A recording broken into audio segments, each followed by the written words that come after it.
अब कैमरे वैमरे लग रहे हैं, लाइटें वाइटें लग रही हैं, एंगल वेंगल बना रहे हैं, डायरेक्टर बैठा हुआ है, प्रोड्यूसर बैठा हुआ है, फ्रेम बना रहे हैं, हीरोइन मेकअप वेकअप में लगी हुई है, फ्रेम बन रहा है। फ्रेम बना, हीरोइन से कहा गया जी आइए। अब हीरोइन सेट पे पहुंची है, डायरेक्टर अनाउंस करता है कि जी पहले सीआर करेंगे, उसके बाद टैग करेंगे। बोले ठीक है जी, पहले सीआर करेंगे। ठीक है जी, लाइट है, बोले जी स्टैंड बाय है, बोले चलाएं। अहमद लाइटें ऑन होती हैं और सीन के लिए डायरेक्टर जैसे ही अनाउंस करता है तो लाइट फट जाती है और बेगम को कहता है कि देखा जो मैं तुमसे कह रहा था वो अभी हुआ। कहती ये कौन है? कहता मैं तो खुद समझ नहीं पाया कि ये क्या हो रहा है। ये दोनों मियां बीवी बैठ जाते हैं। थोड़ी देर में फिर फोन की बेल बजती है। ये फोन उठाता है और फोन उठा के उससे बोलता है हेलो। तो वहां से फिर वही आवाज है कि राजा जी मुझे मुक्ति दो। ये घबरा के फोन रख देता है। अब जब ये रवानगी डालते हैं वापस कराची के लिए। अब ये कराची आ तो गए हैं, लेकिन उस दरख्त काटने में जितने भी लोग इन्वॉल्व थे, हाँ, वो फर्दन फर्दन मरते चले गए। सबके सब मर गए। 1 महीने की मुद्दत में वो सब के सब मर गए। अस्सलाम वालेकुम शेख साहब। वालेकुम अस्सलाम वरहमतुल्लाहि वबरकात। कहाँ गुम है शेख साहब? कहाँ गुम है? हाँ, अगर मगर और काश में हूं। अगर मगर और काश में हूँ। हाय, अगर मगर और काश में हूं, मैं तो अब खुद अपनी तलाश में हूं। वाह वाह वाह वाह, आज बहुत डूबे हुए लग रहे हैं। मुझे डुबा दिया है मेरे प्यार करने वालों ने, मेरे उन चाहने वालों ने, उन मोहब्बत करने वालों ने जो कमेंट्स की सूरत में मैं पढ़ रहा होता हूँ। उनका बहुत शुक्रिया है और बड़ा दिल से मेरा उनको सलाम है यार। सलाम है। और वो सब लोग भी आपका शुक्रिया अदा करते हैं कि आप उनकी मोहब्बत में यहाँ पे आ जाते हैं ये उनका प्यार है। और अपनी कहानियां सुनाते हैं। हाँ बिल्कुल तो ऐसे ही, उन्हीं मोहब्बत करने वालों को हम और इंतजार नहीं कर पाते। बिल्कुल ऐसा ही। आज की पहली कहानी स्टार्ट की आज जाए। की पहली कहानी, अहमद पहली कहानी मेरे पास जो है आज, एक फिल्मी यूनिट है। हाँ, यानी डायरेक्टर, प्रोड्यूसर्स, क्रू वगैरह, कैमरामैन वगैरह मिला के ये फिल्मी यूनिट, यानी 13 लोगों की ये कम्युनिटी, पूरा यूनिट है। ठीक है। ये फिल्म बना रहे हैं। अब इन्होंने अपनी 80% फिल्म जो है वो कराची में कंप्लीट की है। 80%। 80%। 20% रहती है। अब उस 20% में एक अदद गाना भी है जो हीरोइन पे पिक्चराइज करना है। ग्लैमर है जरा गाने में, जरा लोकेशन दिखानी है, जरा खूबसूरत दिखाना है, पीछे माहौल, सिंदरी वगैरह ये वो। अब वो लोकेशन तो कराची में है नहीं। बिल्कुल नहीं है। यही फैसला उन लोगों ने किया, यानी प्रोड्यूसर और डायरेक्टर ने मिलके कि भाई क्या किया जाए। तो डायरेक्टर ने मशवरा दिया क्यों ना हम बालाकोट चलें। वहाँ पहाड़, बहुत हरियाली, खूबसूरत जगह है। बहुत खूबसूरत जगह है। ये वो गाना पिक्चराइज करने के लिए ये यूनिट बालाकोट चला गया। ठीक है। अब जब ये यूनिट बालाकोट पहुंचा है तो वहां के, जाहिर है वहां के मकामी लोग भी चाहिए होंगे कि जाके उनको जगह वगैरह दिखाएं। ये लोग जाके होटल में रुकते हैं और उस करीब की बस्ती में जाते हैं जो इलाका होटल के करीब है।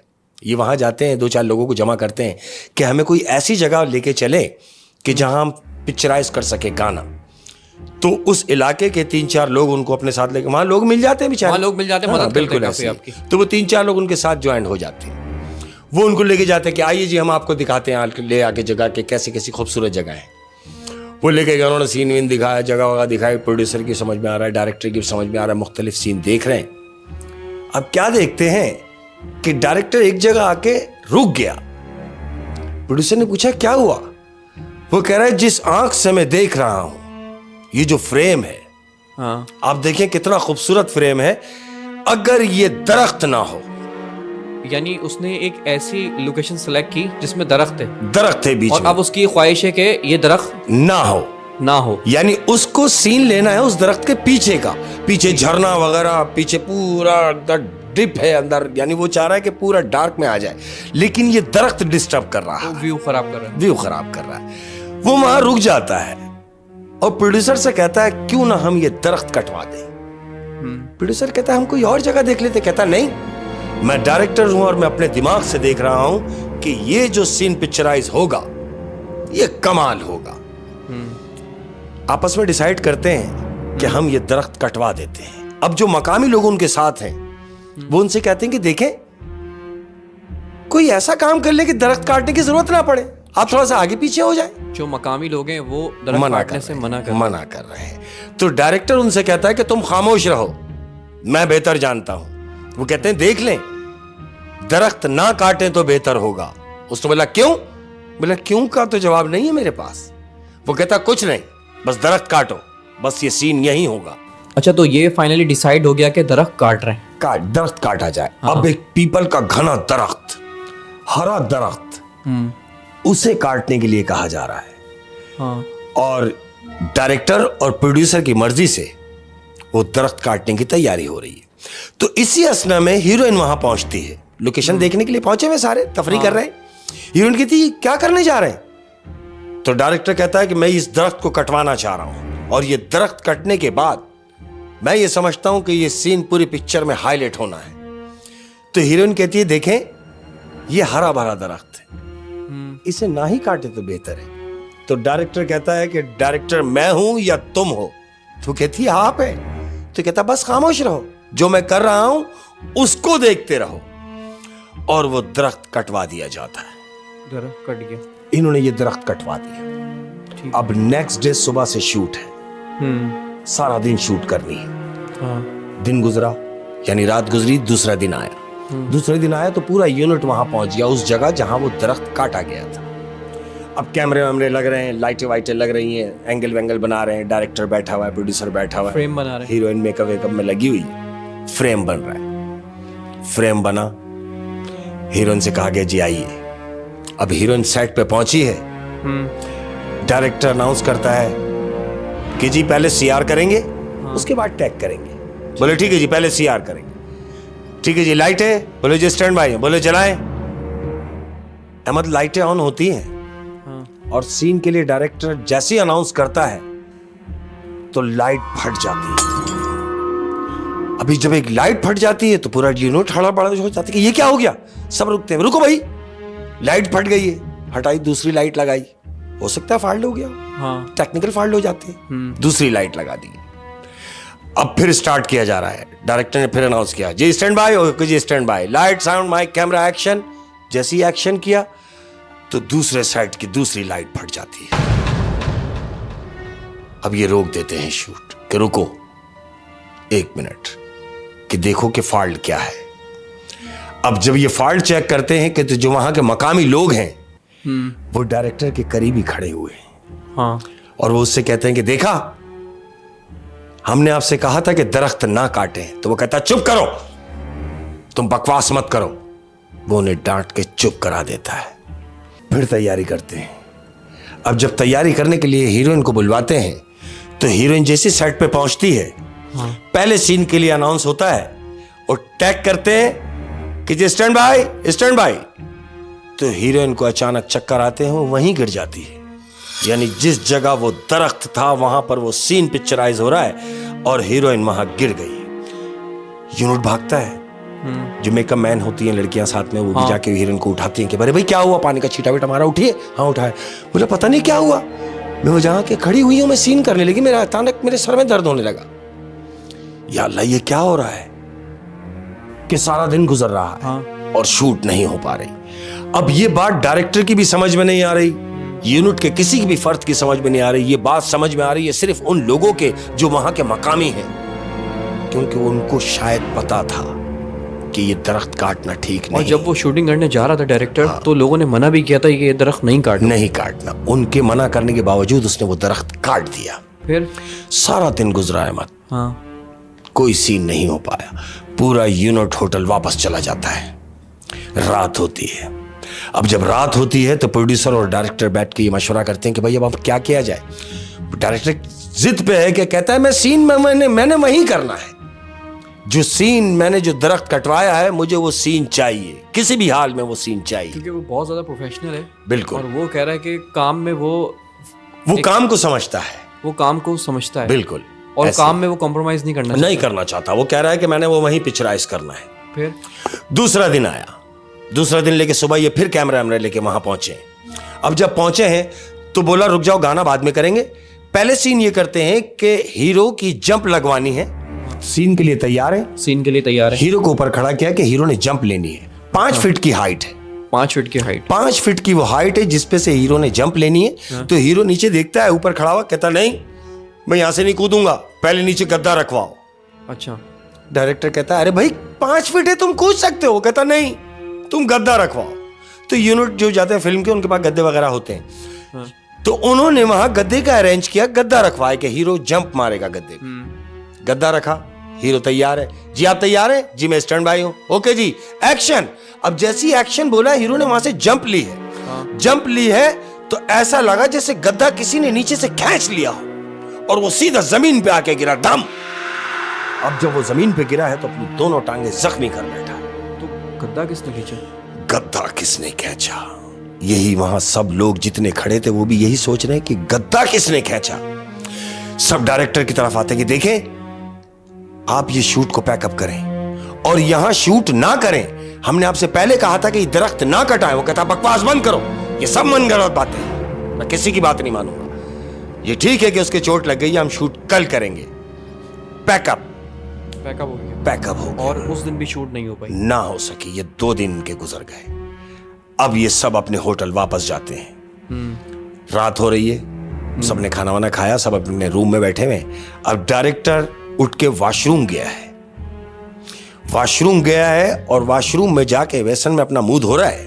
हाँ। शीशा लगा हुआ है। हाँ। ये मुंह धो के मुंह जैसे शीशे की तरफ देखता है तो ये देखता है कि वो खुद अपने आप को एक जला हुआ आदमी महसूस कर रहा है कि उसने देखा मैं जला हुआ हूं, तो चीख के पीछे भागता है। उसने अपने आप को जला हुआ देखा शीशे के सामने। शीशे के सामने। तो फिर तो उसे अपनी गलती का एहसास हो गया होगा और उसने शूट नहीं की होगी। की जिद्दी था। उसने कहा कि शूट तो होगी नेक्स्ट डे, यानी तीसरे दिन। हाँ। उसने उस केस के बावजूद भी वहीं शूट रखी। अब जब शूट रखी, दिन हुआ। हाँ। पूरा यूनिट उसी लोकेशन पे पहुंचा। ठीक है। कैमरे वैमरे लगे, हीरो हीरोइन खड़े। हाँ।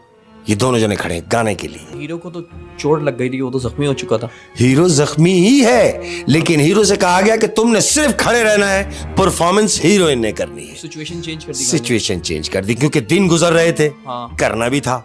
अब तीसरा दिन हो गया है और पूरा यूनिट सुबह के टाइम पे वहां मौजूद है। गाना हुआ, रिकॉर्ड भी हुआ। इत्तेफाक देखो कि उस दिन कुछ भी नहीं हुआ। शूट हो गई, गाना हो गया शूट। गाना शूट हो गया तीसरे दिन जाके। डायरेक्टर तो खुश हो गया। खुश हो गया और कहने लगा देखा, मैंने कहता था कि मैंने करना है और मैंने अपने करके दिखाया। मैंने वही किया जहां मैंने आपसे कहा, वही सीन किया। रिकॉर्ड करके इनके बेहतरीन सब खुश हो गए। अभी आके बैठे अपनी जगह यानी होटल पर। होटल पर आके बैठे।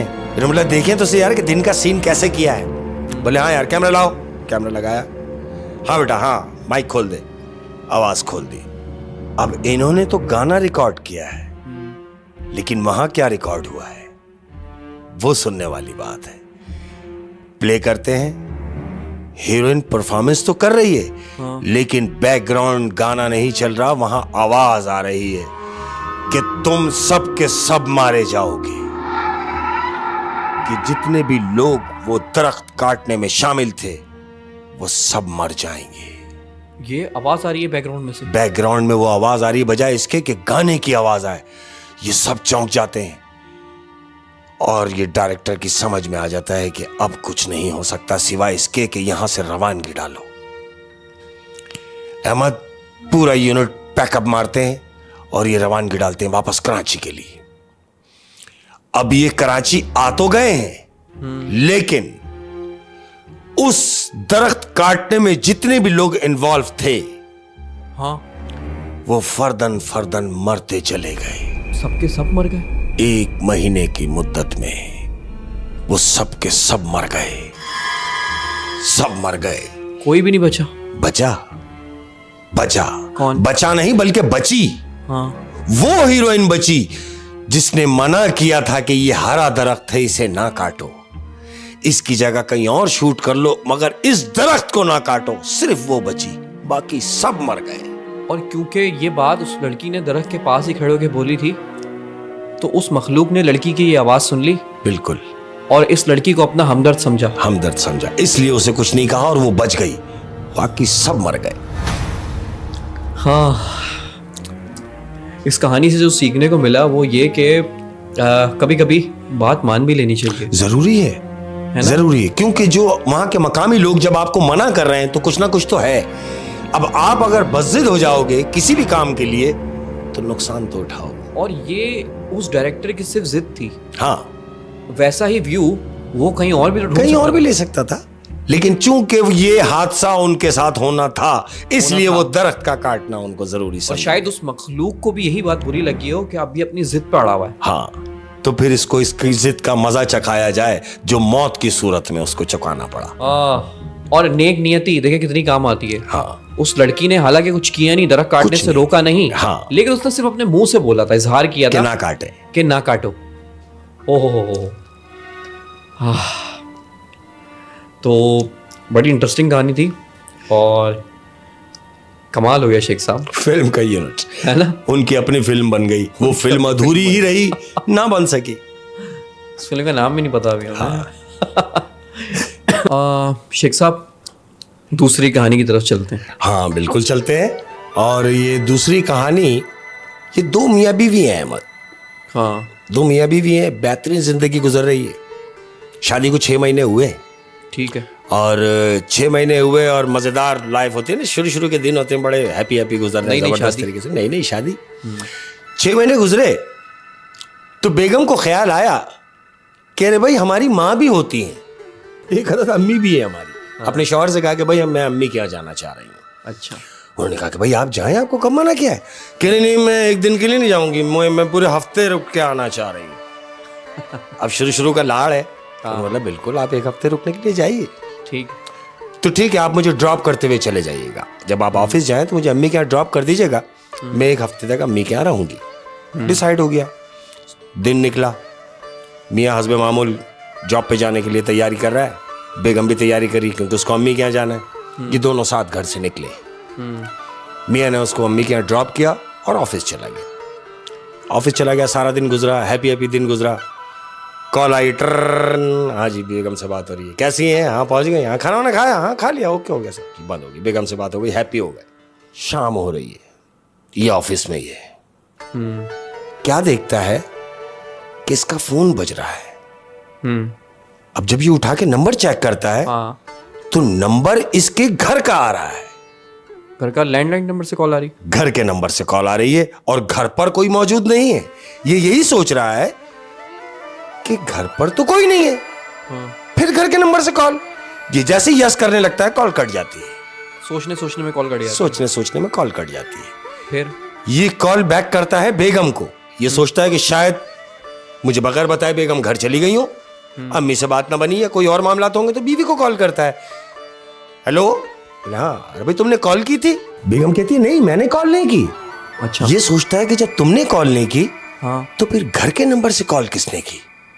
तो बीवी कहती है खैरियत? बोलता हाँ खैरियत, कोई ऐसी बात नहीं। कॉल कट कर देता है बेगम से, ये सोच के कि मैं इसको नहीं बताता। अब ये अपने कामों में मसरूफ हो जाता है। अब जब कामों में मसरूफ हो गया, 1 घंटा गुजर गया। 1 घंटे के बाद फिर फोन बजता है और जब ये फोन पे नंबर देखता है तो वही उसके घर का नंबर आता है। ये सोचता है कि इससे पहले कि कॉल कट हो जाए मैं इसे यस कर लूं। यस करके जैसे कान से लगाता है, बोलता है हेलो। तो वहां से जानते हो क्या आवाज आती है? वहां से आवाज आती है, राजा जी मुझे मुक्ति दो। राजा जी मुझे मुक्ति दो। मुक्ति दो, मुक्ति दो, यानी राजा जी मुझे आजाद कर दो। तो ये कौन बात कर रहा है वहां से? यही ये सोचता है और ये फोन पे देखता है तो एकदम ये बात खत्म हुई। हाँ। और फोन बंद हुआ। इसने फौरन अपने दोस्त को कॉल की जो इसके घर के करीब में ही रहता है। हाँ। दोस्त को कॉल मिलाता है, बोले हाँ जमशेद। बोले हाँ। बोले कहाँ है? बोले मैं तो घर पे हूँ। बोले यार जरा जाके देख कि मेरे दरवाजे पे ताला ही लगा हुआ है या घर में कोई है। वो कहता है लाइन पे रहना, मैं भी देख के बता रहा हूँ। हाँ। वो फोन लेके बच्चा नीचे गया और उसने जाके देखा तो वो फोन पे ये लाइन पे उससे कहता है कि हाँ तुम्हारे यहाँ तो ताला लगा हुआ है, घर तो तुम्हारा बंद है। पूछता है खैरियत? तुम क्यों पूछवा रहे हो? कहता नहीं मैंने कहा कि तुझसे पूछ लो यार कि हाँ ताला लगा हुआ है ना, कोई ऐसी बात नहीं है। अच्छा, अभी ये किसी को बता नहीं किसी को भी नहीं बता रहा, अपने दोस्त को भी नहीं बताया ऐसा। मगर ये खुद सोच रहा है कि ये कौन सी आवाज थी और मुझसे क्या चाह रही थी। ये इसी कश्मकश में है। ऑफ करता है, घर जाता है। अब जब ये घर पहुंचता है, घर पे ये अकेला है। अब चूंकि इसके दिमाग में वही बात चल रही है कि घर के ही नंबर से कॉल आ रही थी, तो ये सीधा जाके फोन का रिसीवर उठाता है। रिसीवर उठा के चेक करता है तो फोन ओके है, ऐसा भी नहीं कि खराब हो, फोन बिल्कुल सही है। फोन बिल्कुल सही है। रिसीवर रखता है और रिसीवर रख कर आकर बेड पर बैठता है और सोचता है यार कि मैं अकेला हूं। इसकी तबीयत घबरा रही है, डर लग रहा है उसको, डर लग रहा है। ये बेगम को कॉल करता है और बेगम से कहता है तुम जिस कंडीशन में भी हो बस मेरे पास आ जाओ, घर वापस आ जाओ, मैं अकेला बोर हो रहा हूं। अभी भी कुछ नहीं बता रहा है। हाँ। वो कहती है खैरियत में आज ही तो आई हूं। वो कहता है छोड़ दो बस, मैं तुम्हें फिर कल ले जाऊंगा मगर तुम आ जाओ। अच्छा। बीवी कहती है मैं आने में कितनी देर लगी, मैं भी आ गई। ये घर में उसका इंतजार कर रहा है। थोड़ी सी दूर का फर्क है। बहरहाल आधे घंटे में उसकी बीवी उसके घर आ गई। अब बीवी घर पे आ गई है, रात का टाइम है। ऊपर इसने अपने बेडरूम का रखा हुआ है और नीचे का सिस्टम जो है वो ड्राइंग रूम रखा हुआ है। ड्राइंग रूम में फोन रखा हुआ है, पीटीसीएल का फोन ड्राइंग रूम में है। ये बेगम के साथ ऊपर है बेडरूम, जहां पर ऊपर बैठे हुए। अब ये बेगम से किस्सा शेयर कर रहा है कि मुझे इस तरह से कि देखो से कॉल आ रही है। मैं ऑफिस में था हाँ। तो मुझे कॉल आई। मुझे जो कॉल आई तो वो कॉल पे मुझसे कोई कह रही है कि राजा जी मुझे मुक्ति दो। कहती क्या कह रहे हैं? कहते हाँ मैं तुमसे ये जो बता रहा हूं ये सही है। ये बेगम को ये सब बातें बता ही रहा होता है कि अचानक देखता है इसके फोन की बेल बजी। पर इसने फोन चेक किया तो इसी के घर के नंबर से कॉल आ रही है जो फोन नीचे रखा हुआ है। तो ये तो घर पे मौजूद है। ये मौजूद है। ये दौड़ता हुआ नीचे भागता है और जाता है, देखता है फोन के पास कोई भी नहीं, मगर बैल मुसलसल बज रही है। ये बैल को कट करता है और बेगम को कहता है कि देखा जो मैं तुमसे कह रहा था वो अभी हुआ। कहती ये कौन है? कहता मैं तो खुद समझ नहीं पाया कि ये क्या हो रहा है। ये दोनों मियां बीवी बैठ जाते हैं। थोड़ी देर में फिर फोन की बेल बजती है। ये फोन उठाता है और फोन उठा के उससे बोलता है हेलो। तो वहां से फिर वही आवाज है कि राजा जी मुझे मुक्ति दो। ये घबरा के फोन रख देता है। अब जब फोन रखता है ये खौफ में है। बीवी इसको आके तसल्ली देती है कि अरे आपका वहम होगा। कहता मैंने खुद आवाज सुनी है, मैंने अपने कानों से आवाज सुनी है। वो मुझसे कह रही है कि मुझे मुक्ति दो। मैंने किसे कैद करके रखा है जो मैं मुक्ति दूं? कहती ये बात हमारी समझ में नहीं आ रही। अब ये बैठे हुए हैं दोनों मियां बीवी। ये बेड पे दोनों बैठे हुए हैं।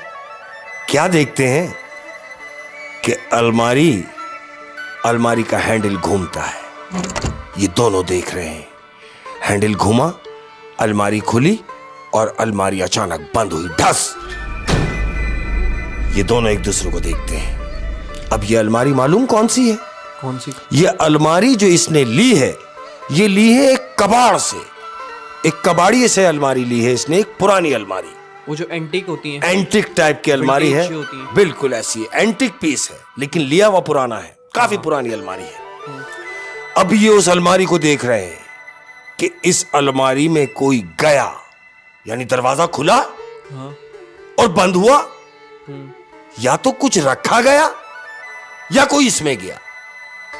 ये सोच के उठता है, अलमारी का दरवाजा खोलता है और देखता है अलमारी में कपड़े प्रॉपर वैसे ही लगे हुए हैं जैसे लगे होते हैं। कोई चेंजेस नहीं थी। कोई चेंजेस नहीं थी, प्रॉपर वैसी अलमारी उसकी सुत बनी हुई है।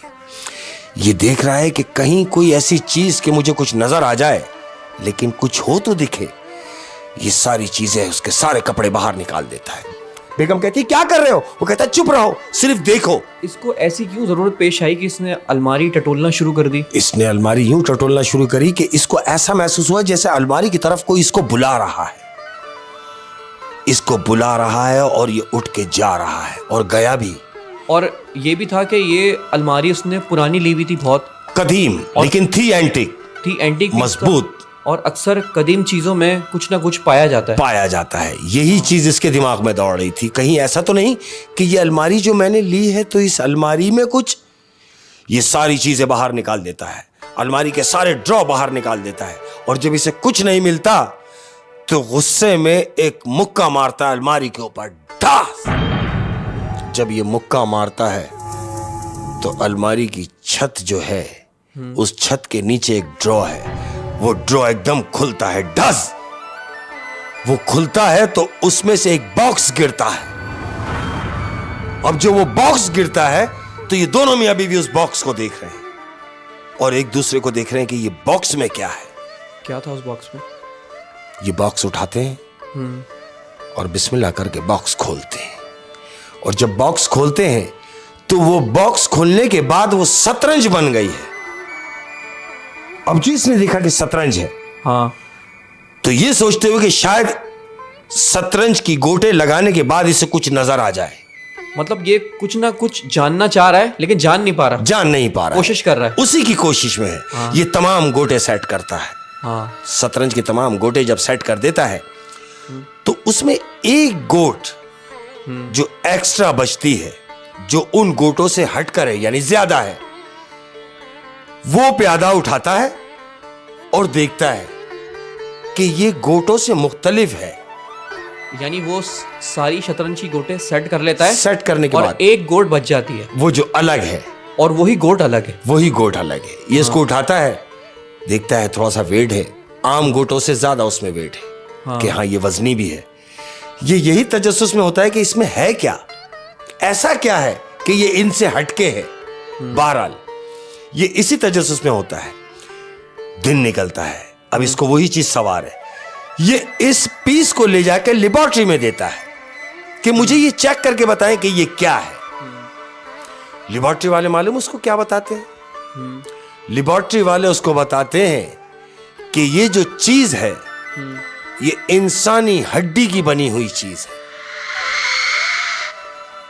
वो इंसानी हड्डी है, वो प्यादा इंसानी हड्डी का बना हुआ था। हड्डी का बना हुआ प्याला। और आप ये देखें कि जब उसने सारी गोटे सेट कर दी तो कुदरती तौर पे बची भी हुई। वही गोट। फिर क्या हुआ? फिर क्या होना था, इसकी सब समझ में आ गया कि ये क्या गेम है। अब ये कहता है कि क्या किया जाए, तो फिर ये करता है कि ये एक बुजुर्ग के पास जाता है। वो बुजुर्ग को जाके वो प्यादा देता है। हाँ, वो बुजुर्ग उसको देखते हैं, वो कहते हैं क्या परेशानी है? वो कहता है मेरी परेशानी सिर्फ ये है कि ये मेरे घर में से मुझे मिला है और मेरे ही नंबर पे मुझे कॉलें आती हैं कि राजा जी मुझे मुक्ति चाहिए, राजा जी मुझे मुक्ति दो, मुझे आजादी दो, मुझे आजादी दो। तो वो जो बुजुर्ग हैं, हाँ, वो उस पीस को देखते हैं और कहते हैं कि जानते हो ये क्या है? हाँ, ये इंसानी हड्डी है और ये उसी की हड्डी है जो तुम्हें आवाजें देती है, जो कॉल करती है कि राजा जी मुझे मुक्ति दो, राजा जी मुझे मुक्ति दो।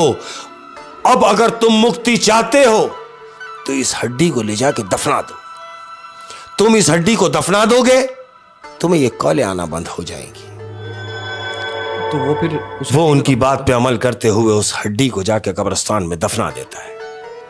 हाँ, दफनाने के बाद घर आता है और उसके बाद वो कॉलें आना बंद हो जाती हैं। वो हड्डी थी जो अपने वजूद से अलग थी, हाँ, और मिट्टी में जाना चाह रही थी, मगर वो मिट्टी में थी नहीं, मिट्टी में थी नहीं। और इस वजह से वो उससे कांटेक्ट कर रही थी, कांटेक्ट कर रही थी कि मुझे मुक्ति चाहिए, है ना। मुक्ति यानी चाहिए। वो लड़की अपना काम करवाना चाह रही थी उससे। बिल्कुल। अब न जाने वो कौन सी अलमारी उसने कहाँ से खरीदी और किसने उस लड़की को मारा, और ये हड्डी कहाँ तक पहुंची, कहाँ तक पहुंची, और बहरहाल ये अपने जगह पे पहुंच गई। जहां की थी मिट्टी की चीज मिट्टी में ही गई। मिट्टी की चीज मिट्टी में ही मिल गई। बिल्कुल ऐसे ही। ओए होए होए होए शेख साहब, क्या ज़बरदस्त कहानी थी। और आपकी खासियत मैं आपको बताऊं, जब आप कहानी सुना रहे होते हैं तो मुझे ऐसा नहीं लगता कि मैं कहानी सुन रहा हूँ, बल्कि मुझे ऐसा लगता है कि मैं कहानी देख रहा हूँ। अरे वाह। आप उस सीन में उतार देते हैं बिल्कुल। तो ये एक कमाल होता है कलाकार का, सब अल्लाह की एक मेहरबानी डायरेक्टर का, एक प्रोड्यूसर का, एक फिल्म मेकर का। क्या एक बात। कमाल होता है। क्या बात। और ये सारे कमालात आप में मौजूद हैं। सब अल्लाह की मेहरबानी है। और कोई शेख साहब कुछ और हो जाए? हाँ बिल्कुल हो जाए। और ये जो तीसरी कहानी मैं सुनाने जा रहा हूँ अहमद, ये एक तुमने सुना होगा कि कराची में एक हॉल था अंबर ऑडिटोरियम के नाम से। अंबर ऑडिटोरियम, मैं गया भी हूँ। बड़े ड्रामे होते और थे मैंने काफी ड्रामे देखे हैं अंबर ऑडिटोरियम। और काफी लोग जानते भी होंगे अंबर। भादराबाद पे था, भादराबाद चूंकि अब नहीं रहा, वहाँ प्लाजा वगैरह बन गया है। हाँ। तो ये अंबर ऑडिटोरियम की बात बता रहा हूँ मैं, जिस जमाने में वो थिएटर हुआ करता था, अंबर के नाम से। तो वहां एक ड्रामा होने जा रहा था, उस ड्रामे का नाम था अब मजा आएगा। अब मजा आएगा, अब ड्रामे का नाम था। ठीक है। अब वो चूंकि ड्रामे का सेट इतना मजेदार था कि उसके अंदर 4-5 दिन लगते उस सेट बनाने में। तो डायरेक्टर ने ये फैसले किया कि यार ये पहले सेट कंप्लीट कराएंगे, रेलसेलें होती रहेंगी, तो सेट बनवाया जाए। तो उसके लिए एक अदद कारपेंटर बुलवाया उन्होंने कि उसको समझाएं कि भाई सेट कैसे बनेगा, लकड़ी का सारा काम बिल्कुल वो करेगा। बुलवा लिया उसको, वो आया, हाँ जी क्या करना है? कहने लगे जी देखें, हमको यहाँ पर ये बारादरी सिस्टम चाहिए और यहाँ पर ये गेट चाहिए। और डायरेक्टर अपने हिसाब से सब उनको समझा रहा है कारपेंटर को। उसके सब समझ में आ गया, हाँ जी हो जाएगा। बोले 4 दिन का काम है, मैं निपटा दूंगा, कोई मसला नहीं है। बोले ठीक है जी, क्या लेंगे? आपस में दोनों में डिसाइड हो गया, पैसे वैसे तय हो गए। उसने बोले जी काम कब से शुरू करेंगे? बोले जी कब से क्या शुरू करेंगे आप बोले? कह लगे मुझे तो ये 4 दिन में, यानी 5वें दिन मुझे ये सेट कंप्लीट चाहिए, 6ठे दिन मेरा ड्रामा ओपन होगा। उसने बोला बिल्कुल मैं आपको 4 दिन में दे दूंगा, यानी सुबह से काम शुरू कर देंगे हम। नेक्स्ट डे हुआ, वो अपने 3 बंदों को लेके और हॉल पर पहुंच गया, यानी काम करने के, लकड़ियां लेके, हाँ लकड़ियां वगैरह लेके सब पहुंच गए। उन्होंने पैमाइश वगैरह की, फ्रेमिंग की, फ्रेम व्रेम ठोकना शुरू कर दिए। सारा दिन गुजरा, काम हो रहा है। ये लोग वहां पे काम कर रहे हैं, 4 लोग। अब इन्होंने सोचा कि यार शाम हो रही है तो हम घर क्या जाएं, हम बेहतर ये कि हम नाइट में भी काम कर लेते हैं, करना तो हम नहीं है।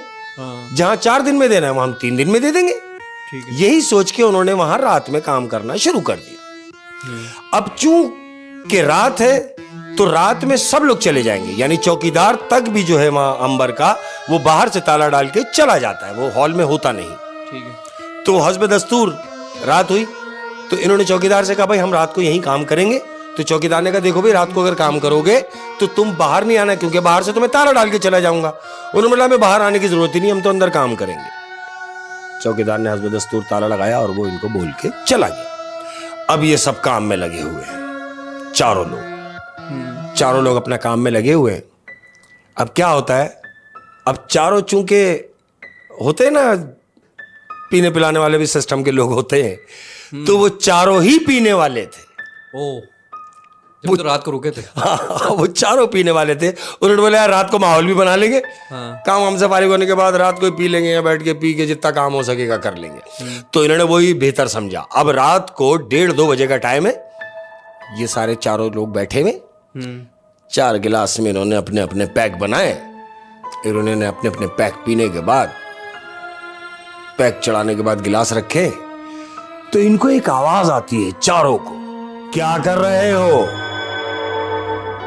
वहां तो कोई भी नहीं था। कोई भी नहीं था, ये चारों एक दूसरे को देख रहे हैं। बोले तू कुछ बोला? बोले नहीं। बोले तू कुछ बोला? बोले मैं भी नहीं बोला। पागल बना रहा है। अब चूंकि ये चारों पिए हुए नशे में है, तो ये चारों नशे में, ये एक दूसरे की समझ रहे कि ये मुझे डरा रहा है, वो समझ रहा है ये मुझे डरा रहा है। लेकिन वो डरा नहीं था, वहां कुछ था। वजह यह है कि अंबर ऑडिटोरियम का जो सेट था, जहां ड्रामे होते हैं, उसके बिल्कुल बराबर में एक ज़ियारत बनी हुई है। वहां पे एक हजरत है, वहां बड़ी पाक हस्ती है, वहां अभी भी है। तो उनसे ये नागवार गुजरा कि उन्होंने बैठ के वहां शराब पी। जानते हो क्या हुआ उनके साथ? क्या हुआ? वो शराब वो पी तो चुके, वो आवाज भी वो सुन चुके, लेकिन उन्होंने उस आवाज को आई गई कहा। और फिर जो इनको चमेटे हुई है, यानी इतना बुरी तरीके से उन चारों को मारा गया है, और मार कौन रहा है ये नहीं पता। ये सिर्फ चीख रहे हैं, और वहां उनकी चीख सुनने वाला कोई भी नहीं, क्योंकि हॉल में कोई भी नहीं है। चारों की पिटाई हो रही है। ये चारों को रंग दिया गया और सुझा दिया गया। ये चारों हॉल से बाहर निकले भागते हुए, और सीधा आ गए हॉल के बाहर, यानी हॉल की हदूद में बाहर निकल के खड़े हो गए, सहन में। और ये सोच रही है हमारे साथ क्या हुआ है, ये सब नशे में। ये वहां बैठ गए सहन में, अब अंदर भी कोई नहीं जा रहा। अब ये दिन के इंतजार में के दिन निकले। नशा तो क्या ही हो रहा था, इनको इतनी दुर्गट हुई है कि इनकी सारी पीवी उतर गई। अब ये चारों वहां बैठे हुए एक दूसरे से कह रहे हैं कि यार अंदर। बोले नहीं मैं तो नहीं जाऊंगा। बोले तू जा। बोला नहीं मैं भी नहीं जाऊंगा। बोले यार मेरे कपड़े अंदर रखे। बोला रहने दे भाई, दिन निकलने दे। सुबह हुई। अब जब सुबह हुई तो चौकीदार, फर्स्ट टाइम चौकीदार आके उसने दरवाजा खोला, उसने देखा कि ये चारों तो बाहर बैठे। बोले भाई तुम लोग बाहर कैसे? बोला भाई बाहर क्या, हम तो अंदर भी नहीं जा रहे। बोले क्यों? बोले हमारे साथ तो रात को ये सीन हुआ है। बोला नहीं पागल हो गए हो, तुमने क्या किया रात को अंदर? बोला कुछ भी नहीं। बोला ऐसा हो नहीं सकता, बगैर कुछ किए तुम्हारे साथ कैसे कुछ हो जाएगा? उसने बोला कुछ भी हो, हमने ये काम अब नहीं करना। तो चौकीदार ने जानते उनसे क्या कहा? उन्होंने बोला ये तो आपकी कमिटमेंट है, ये तो आप करके जाएंगे, वरना आप ऐसे नहीं जा सकते, रुक जाएं, मुझे पहले बुलवाने दे। यानी कि इसको डायरेक्टर को, जो जिससे कमिटमेंट हुई थी। चौकीदार ने डायरेक्टर को फोन किया कि भाई आपके जो कारीगर काम कर रहे थे और ये जा रहे हैं काम छोड़ के। उसने बोला उनको जाने नहीं देना, मैं आ रहा हूं। उल्टे पांव आया क्योंकि उसको काम चाहिए था, उसका ड्रामा स्टार्ट, क्योंकि ड्रामा स्टार्ट होना था। वो हॉल पे पहुंचा। बोला हाँ भाई क्या हुआ? बोला भाई कुछ भी हो, आप हमें अगर डबल पैसे भी देंगे तो भी हमें अब ये काम नहीं करना, क्योंकि उनकी पिटाई हुई है रात भर। उन्होंने बोला वजह? बोला वजह? बोला ये देखो, कोई अपनी पीठ दिखा रहा है, कोई अपना हाथ दिखा रहा है, सब सूजे हुए हैं चारों बुरी तरीके से। उन्होंने बोला ये क्या? बोला हमारे खुद समझ में नहीं आ रहा कि हमारे साथ ये क्या हुआ। अब जो डायरेक्टर था वो उनको देख रहा है कि यार ये तो वाकई, ये तो सारे चारों के चारों सूजे हुए। बोला ऐसा तो नहीं कि तुम लोग आपस में एक दूसरे को मार रहे हो? बोला नहीं भाई, हमें तो किसी ने कूटा है पूरी तरीके से। बोला फिर? बोला हमने काम नहीं करना। अलकिस्सा मुख्तसर, वो उन्होंने वो काम छोड़ दिया। डायरेक्टर परेशान हो गया कि अब क्या होगा। सारा दिन गुजरा, शाम हुई। जब शाम हुई तो कास्ट जमा हुई, रेसल की कास्ट जमा होती है। हाँ। कास्ट वास्ट जमा हुई तो उन्होंने कहा, कहने लगे देखो यार इतनी मुश्किल से कारपेंटर मिला था, उसको सब समझा दिया था और वो काम छोड़ के चला गया। तो कास्ट में से किसी ने कहा, कहने लगे भाई मेरे एक जानने वाले हैं कारपेंटर, अगर आप कहें तो मैं उन्हें बुलवा लूं। बोले हाँ भाई बुलवा लो। फोन किया, 9 साढ़े 9 बजे वो हाजिर हो गया, दूसरा कारपेंटर। जब वो दूसरा कारपेंटर आया तो उसको भी वही समझाया जा रहा है कि देखो भाई ये करना है, ये करना है। वो आके उसने देखा, कहने लगे यार काम तो छिड़ा हुआ है। बोले हाँ छिड़ा हुआ था, लेकिन जो पहले वो काम कर रहा था उसका कहीं ठेका और भी चल रहा है, तो वो वहां चले गए, पहले वो काम निपटाएंगे। उसने हकीकत नहीं बताई, सच्चाई नहीं बताई, उसने कुछ और बात कह के टाल दिया कि वो जी वहां चले गए। हकीकत बताता तो शायद वो लोग भी चले जाते, वो भी ना करते। हाँ। अब चूंकि जो दूसरा कारपेंटर आया है ये नमाजी परहेजगार है, इसकी बात हो गई, पैसे की लेन देन हो गई, सब डिसाइड हो गया। बोले जी कब से शुरू कर रहे हैं? बोले जी हम सुबह से आ जाएंगे। बोले जी देखिए आप सुबह से आ जाएंगे, लेकिन मुझे ये चाहिए, 3 दिन मेरे पास बाकी रहते हैं, 3 दिन में आपको ये कंप्लीट करके देना है कलर के साथ। उसने बोला आप बेफिक्र हो जाए, इंशाल्लाह हम इसको फारिग कर देंगे। दूसरा दिन हुआ, दूसरा कारपेंटर आया। अब जब वो दूसरा कारपेंटर जिस दिन आया है, इत्तेफाक से वो दिन जुमेरात का था। वो वहां पहुंचे हैं, सारा दिन काम किया है। मगरिब की अजान हुई, अजान से पहले उसने बच्चे को भेजा, बोले जाओ यार फटाफट जलेबियां लेके आओ, जुमेरात है और हमने जलेबी बांटनी है। उसको नहीं मालूम है कि भी यहाँ कोई मज़ार भी है, कोई ज़ियारत भी है, कोई बुजुर्ग भी है, उसको अभी इस चीज़ का पता नहीं है। ना जानते हुए भी उसने जलेबी मंगवाई है जुमेरात के दिन, जलेबी पूरे हॉल में बंटवाई है, कास्ट को भी बांटी है, सबने खाई भाई, अगरबत्तियाँ जलाई हैं। नमाज पढ़ने का बिल्कुल पाबंद, अपने जो 3 लड़के उसके साथ में उनको भी नमाज का पाबंद किया हुआ कि जी नमाज के टाइम बिल्कुल काम नहीं करेंगे, हम नमाज पढ़ेंगे। यानी बहुत नेक लोग थे। उन्होंने काम शुरू किया अल्लाह का नाम लेके, और काम शुरू किया, सारा दिन काम किया, सारी रात काम किया। उनके साथ ऐसा कुछ भी नहीं हुआ और वो काम करते रहे। एक दिन गुजरा, अब दूसरा दिन हुआ, वही हस्बे मामूल, सारा दिन काम किया। अब इन्होंने क्या सोचा कि अब घर जाना मुनासिब नहीं है, अब हम यहां रात को भी काम करके फारिग करेंगे। ये उस दिन भी रात को वहां रुक गए। अब ये फारिग करने के चक्कर में कि हम जल्दी से फारिग कर देंगे यार, 2 बज गए अहमद, रात के 2 बज रहे हैं। इन्होंने सोचा यार कुछ खा लिया जाए। अब चूंकि ये खाना घर से लेके जाते थे बेचारे, अच्छा, इन्होंने अपना खाना वाना वहां निकाला है, खाना लेके बैठ गए। 2 बजे का टाइम है। अब जब अंदर हॉल में वो काम कर रहे हैं, इन्होंने हॉल छोड़ के बाहर आ गए, और जहां मेकअप रूम है, शायद अंबर तुमने देखा हो तो मेकअप रूम के बाहर जगह थी, इन्होंने वहां चादर बिछाकर अपना खाना वाना रखा। अब ये खाने के लिए तीनों बैठ गए। अब जब ये बैठे, इन्होंने निवाला तोड़ा है और निवाला मुंह तक जाने लगा है तो इन्होंने क्या सुना कि अंदर कोई कील ठोक रहा है हॉल के अंदर। वहां तो कोई भी नहीं। ये तीनों एक दूसरे को देख रहे हैं और ये सोच रहे हैं कि यार चौथा तो कोई भी नहीं है, पूरे हॉल में कोई नहीं है, तो ये कीले कौन ठोक रहा है। इसने कहा कि जाओ जाके देखो। उठा, एक उनमें से उठा और जाते हुए कहने लगा मैं अकेला नहीं जा रहा यार। कहने लगा यार तू भी इसके साथ चला जा। ये दो उठे, अब ये जा रहे हैं हॉल की तरफ कि वो जो ठोकने की आवाज आ रही है वो कौन है। ये हॉल की तरफ गए, 2 कदम बढ़े, आवाज रुक गई है, आवाज बंद हो गई। ये वापस पलटे। अब जब पलटे हैं इन्होंने देखा तो इसने फिर डांटा, कहने लगे यार अंदर देख क्या कौन है, अंदर तक जाओ। ये फिर बढ़े तो अचानक रंदा चरने की आवाज आती है। रंदा चलता है ना, यानी जो लकड़ी छीला जाता है। हाँ। तो कोई रंदा चला रहा है। लेकिन ये कौन चला रहा है? कौन चला रहा है? ये बजाय अंदर जाने के वापस भागे उसकी तरफ और कहते तू सुन रहा है? कहने लगा मैं भी सुन रहा हूं, रंदा चलने की आवाज आ रही है, लेकिन वो चला कौन रहा है?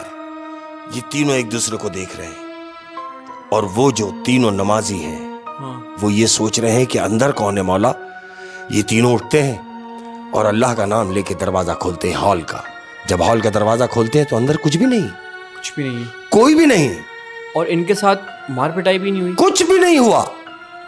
इन्होंने क्या सोचा कि बजाय इसके कि खाना वहां खाएंगे, कहने लगे खाना यहीं ले आओ। इन्होंने उस जगह जहां से वो ड्रिल चलने की आवाज थी, जहां वो कीले ठोकने की आवाज थी, वहां खाना रखा। इन सब ने वहां खाना खाया क्योंकि ये लोग पाक साफ थे। पाक साफ थे। इन्होंने वहां खाना खाया। खाना खाने के बाद ये अपने काम में लग गए। अब जब काम में लग गए, अब चूंकि इनके पास एक दिन बचा है और काम इतना है कि वो एक दिन में फारिग हो नहीं सकेगा क्योंकि कलर भी करना है। डायरेक्टर से मुलाकात होती है। डायरेक्टर कहता है भाई आप ये कैसे फारिग कर देंगे? बोला भाई मैंने 4 लोग और बुलवा लिए हैं कलर वाले जो रात में आके कलर कर देंगे। वो कहता देखो मेरी जबान खराब ना हो, मैंने कल ड्रामा ओपन करना है। बोला बस कुछ नहीं, आज का दिन तो है ना हमारे पास। बोले हाँ। बोले ठीक हो गया। अब ये सोच के कि भाई कलर भी करना है, इन्होंने पूरा सेट कंप्लीट किया। कलर के डब्बे वब्बे ला के सब स्टैंड बाय कर दिए, ब्रश व्रुश सब रखे हुए।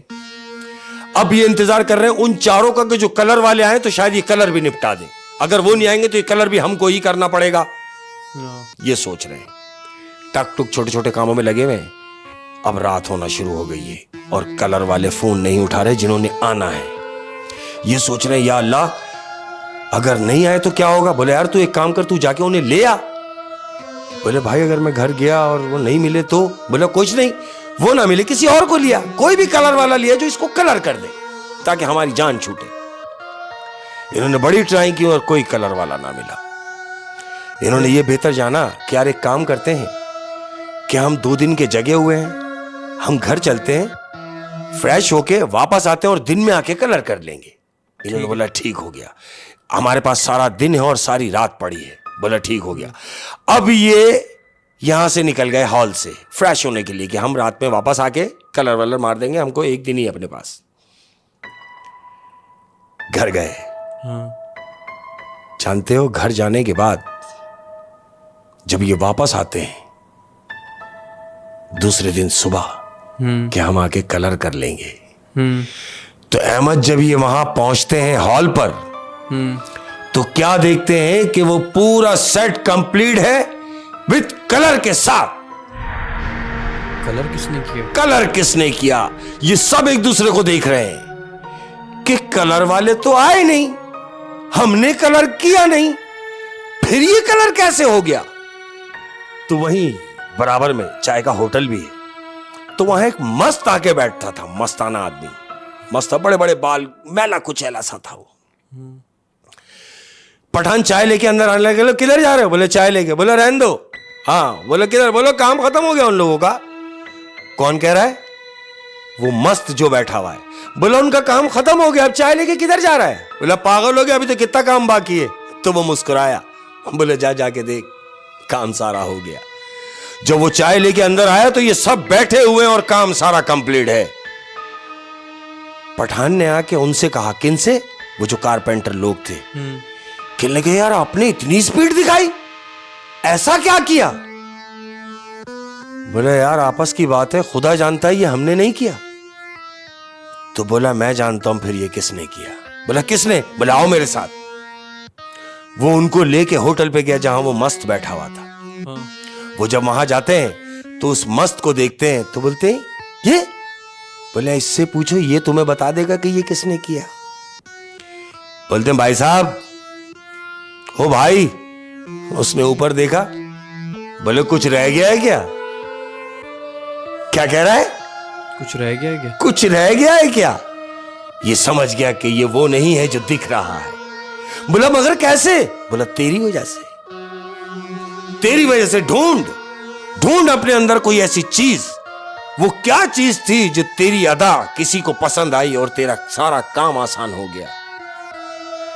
मतलब कहने का ये है कि वो जो पहले वाली जो टीम थी, हाँ। कारपेंटर्स की, वो जरा शराबी वराबी थी शराबी और थी, नापाक रहते नापाक रहते थे, तो इस वजह से उनकी पिटाई की थी। कुट लगी उनकी, जिन्नात ने पिटाई लगा दी उनकी। बिल्कुल लगा दी। और वो जो दूसरी, वो जो कारपेंटर की पार्टी थी, वो नमाजी थे, नमाजी पार्टी थी और पाक थे वो लोग। पाक थे वो लोग। तो चूंकि वो जो शय जो हस्ती थी वहां वो भी पाक थी, वो भी पाक थी, वो उनके साथ में शामिल हो गई उनके साथ में और शामिल उनकी मुश्किल को भी आसान कर दिया। उनकी मुश्किल को भी क्या बात है। आसान कर दिया। यानी हमें इस कहानी से ये दर्स मिला है कि पाक रहना चाहिए। वो बिल्कुल ऐसा ही है। वो इतना खुश हुआ डायरेक्टर उनके उस काम से हाँ। कि यानी अनएक्सपेक्टेड हो गया। वो कह रहा मैं ऐसा सोच भी नहीं सकता जैसा तुमने कर दिया। उसने खुश होके उन तीनों को 5-5 हजार रुपए इनाम भी दिए और काम के पैसे जो थे वो उनको अलग दिए। ओए होए होए होए होए होए।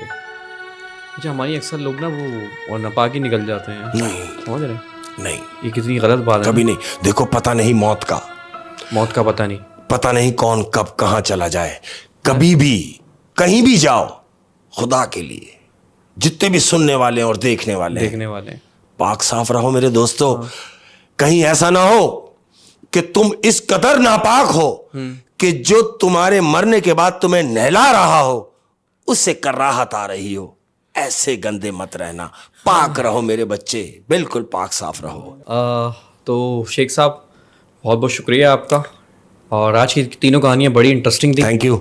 और देखने वाले, आपके भी क्या कहते हैं साथ कोई अल्लाह न करे ऐसा वाकया हुआ है तो आप लोग हमसे शेयर कर सकते हैं, या आपने कोई कहानी सुन रखी है तो वो हमसे आप शेयर कर सकते हैं, जिनको हम अपने शो में बयान करेंगे शेख साहब अपनी ज़बान। बिल्कुल। एक बात मैं कहना चाहूंगा अहमद तुम्हारे बिल्कुल, तवज्जुद से बिल्कुल। कि जो लोग अपनी औलादों के लिए यहाँ ऐश व इशरत और आसाइश छोड़ के जाना चाहते हैं, उनको चाहिए कि दुनिया के लिए अच्छी औलाद छोड़ के जाएं, आहा आहा, वाह वाह, ताकि मरने के बाद तुम्हारी औलाद तुम्हारा नाम ले सके।